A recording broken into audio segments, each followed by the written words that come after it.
ఎక్కడి నుంచి వచ్చావు? పర్తిపాడు మండలం యనమదల. ఏంటి ఇప్పుడు జెండా పట్టుకున్నావు, మెడలో కండ వేసుకున్నావు? నాకు ప్రాణం కాపాడింది చంద్రబాబు నాయుడు గారే. ఏ విధంగా కాపాడారు? నాకు ఆరోగ్యశ్రీ కార్డు ఇచ్చాడు. హాస్పిటల్కి వెళ్ళి ఐడి హాస్పిటల్ గుంటూరు ఆడికి వెళ్ళి బయటికి రావాలంటే చాలా కష్టం. ఏమైంది అసలు? నాకు టీబీ అటాక్ అయింది. దాంట్లో నీరు గిరి తీసి ఆరోగ్యశ్రీ కార్డు ద్వారా వల్ల ₹1 కూడా మా కాడ తీసుకోవాలా.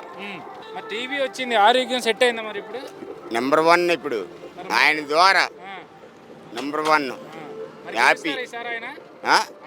ఆయన నన్ను ప్రాణాలతో కాపాడాడు. సంతోషంగా వచ్చాను, నడుచుకుంటూ వచ్చా పత్రిపాడు నుంచి. గెలిపిస్తారా మరి సార్ చంద్రబాబుని? చంద్రబాబు నాయుడు గారు బాగుంటే మేము బాగున్నట్టేనండి. ఆయన పైకి వెళ్ళి కిందకు వచ్చాను. మరి ఇప్పుడు బీజేపీ పవన్ కళ్యాణ్ వీళ్ళు కలిశారు కదా, వాళ్ళు ఎవరు మాకు అవసరం లేదండి. మాకు చంద్రబాబు నాయుడు గారే మెయిన్. నమస్తే అమ్మా. సో మరి జనసేన, టీడీపీ, బీజేపీ ఒకే వేదిక మీదకి దాదాపుగా 8 ఏళ్ల తర్వాత ఎట్లా చూస్తారు? బ్రహ్మాండంగా చూస్తారు. ఇది పూర్వకాలంలో ఎన్నో యుగాల్లో ఒక రాక్షసుని చంపడానికి బ్రహ్మ విష్ణు మహేశ్వరులు వాళ్ళే వరాలిచ్చి వాళ్ళే తల జుట్టు బీక్కుని వాళ్ళ ముగ్గురు వచ్చి సంహరించేవాళ్ళు ఒకటే. ఆ టైపులో ఈ జగన్రెడ్డి ప్రభుత్వానికి తండ్రి లేని పిల్లాళ్ళే అని మన వాళ్ళందరూ కలిసి అతనికి ఛాన్స్ ఇచ్చారు. దాని దెబ్బకి ఎవడికోడికి పెద్ద తుఫాన్లు, భూకంపాలు వచ్చినప్పుడు కూడా కానీ దరిద్రం వచ్చేసింది. ఎవరో ఒకళ్ళిద్దరు బాగుపడవచ్చు, అమ్మఒడి బొమ్మఒడి అని. దానివల్ల వాళ్ళ కుటుంబానికి జరిగిన మేలేం లేదు. అది మీరు తెలుసుకోవాలి. మెయిన్ సీఎం దగ్గర చాలామంది మంచి వాళ్ళు ఉన్నా వాళ్ళ పేరు కూడా చెడిపోయింది ఆల్రెడీ. కానీ అతను మరే సరే, అతను మంచి పాలన చేసి ఉంటాడు. ఎమ్మెల్యేలు మరి ఎందుకు మార్చి ఇచ్చాడు? ఒకే చోట ఇచ్చిన వాళ్ళకి ఇవ్వలేదు, మార్పులు చేర్పులు ఎందుకు చేశాడు? ఆయన మీద ఆయనకే నమ్మకం లేదు, ఇంకా పక్క వాళ్ళే నమ్ముతారు. కాబట్టి మీరు ప్రజలు ఏం చేయాలంటే ఆడవాళ్ళు మీ పిల్లల భవిష్యత్తు కోసమని 24 సీట్లు అన్నా 20 సీట్లలో తగ్గి ఎందుకు వచ్చాడు పవన్ కళ్యాణ్ అని అంటే, ఇప్పుడు బేరాలు పెట్టేవాడు. ప్యాకేజ్ స్టార్ అయితే కనుక బేరం కుదుర్చుకుని శుభ్రంగా సోహాడికి మా వాళ్ళకి తీసుకునేవాడు. కానీ అట్లా ఎందుకు తీసుకోలేదు? మంచి భవిష్యత్తు ఉంది. 42 సంవత్సరాల రాజకీయ చరిత్రను చంద్రబాబు నాయుడు గారి వల్ల ఏదన్నా మంచి జరుగుతుందేమో తన వంతు తను చేశాడు. మొన్న రైతులకు కానీ అది పార్టీ లేకపోతే చేశాడు. మీరు ఒక ఛాన్స్ ఇచ్చి చూడండి ప్రజలు. అప్పుడు మీరు ఆలోచించుకుని మీ బిడ్డల భవిష్యత్తు కోసమని మీరు ఈసారి ఆ మిత్రపక్షాల కూటమికి మంచి చేస్తారని ఆలోచిస్తున్నాం. జై జనసేన. ఇక్కడ మేడం ఈ ముగ్గురు కలవడాన్ని కూడా జగన్మోహన్ రెడ్డి విమర్శలు చేస్తూ ఉన్నారు.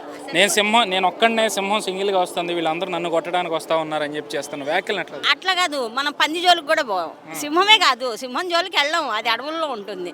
మరి సింహం అడవుల్లో ఉండాలిగా. ఆ సింహము దానికి గడ్డి తిందు. సింహం దగ్గరికి ఎవడు పోడు. అది అడవుల్లో ఉంటుంది, జనాలు కనబడదు. పందే రోడ్ల మన ఊరికి కనబడుతూ ఉంటుంది అనమాట.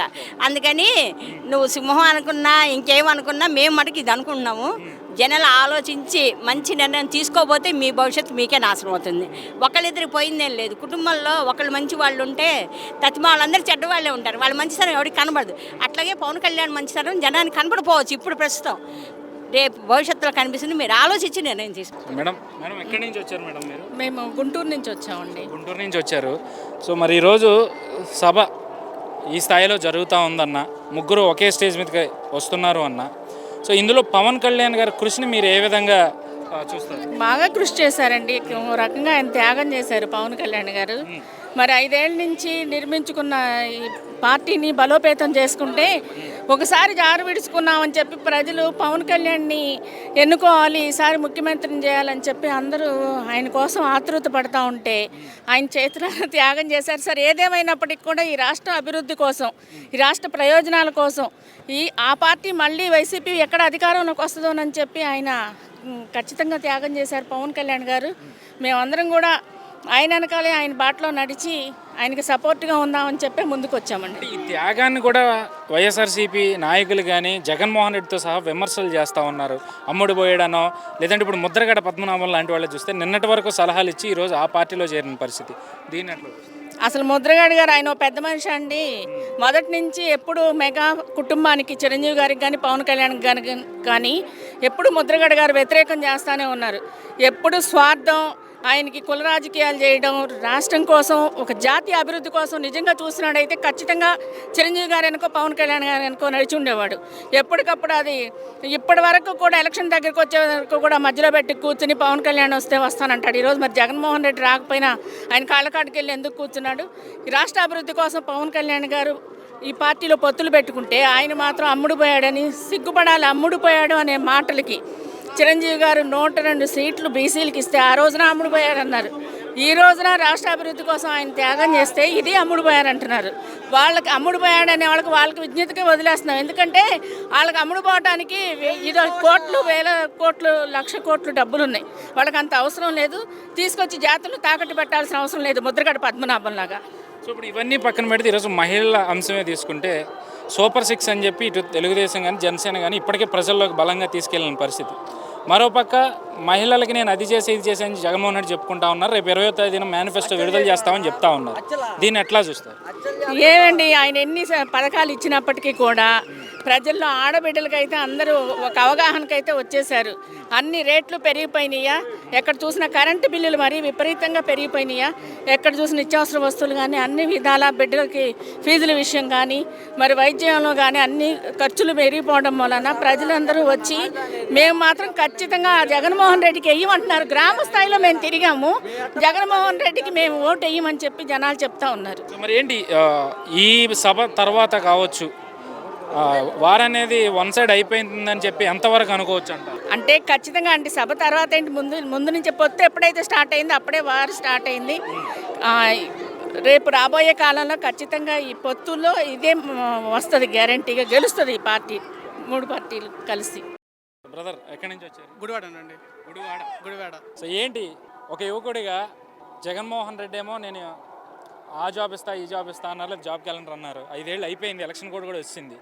ఇటు చూస్తే ఇప్పుడు తెలుగుదేశం కానీ జనసేన కానీ బీజేపీ కానీ ఉమ్మడి ప్రభుత్వం వస్తే 20 లక్షల ఉద్యోగాలు ఇస్తాము. యువకులు దీన్ని ఎంతవరకు స్వాగతిస్తారు అనుకుంటున్నారు మీరు?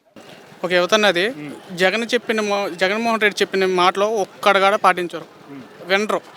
ఎందుకంటే ఒక రాజధాని లేదు, ఒక పోలవరం లేదు, ఒక డెవలప్మెంట్ లేదు. ఇవన్నీ చూసుకుంటే యువతకి అర్థం కదా. యువత తిరగట్లేదు రోడ్ల మీద, ఏమంటా గొర్రెలు కాసుకుంటున్నారు ఏంటి ఏమన్నా.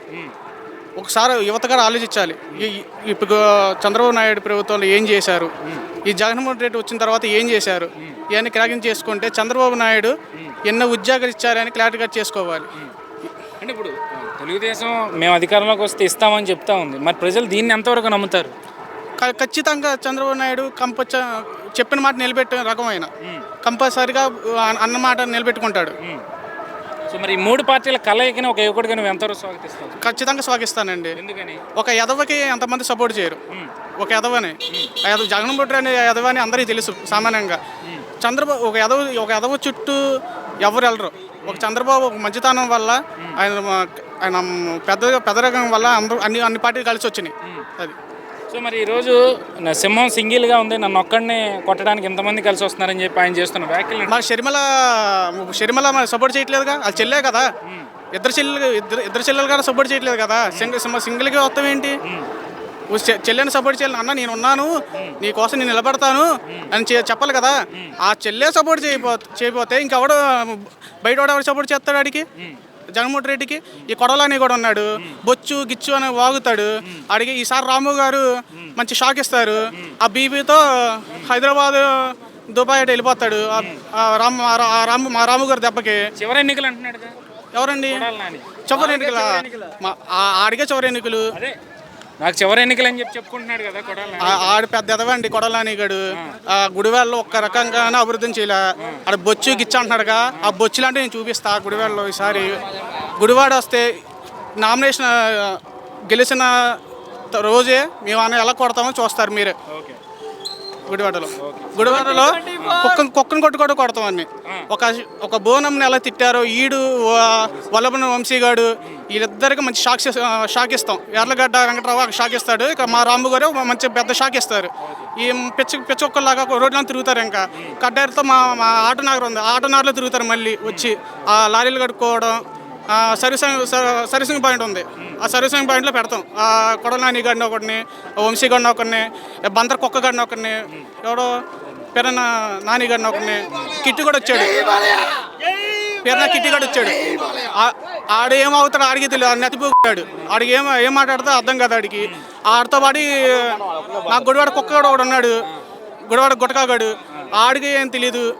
ఏంటంటే చదువుకోకుండా మినిస్టర్ చేస్తాడు. వీడికి రౌడీ రాజ్యం కావాలి కదా, అందుకే జగన్ అంకలా ఉన్నాడు. రౌడీలను పెట్టుకుంటాడు ఆడు జగన్ గాడు. అది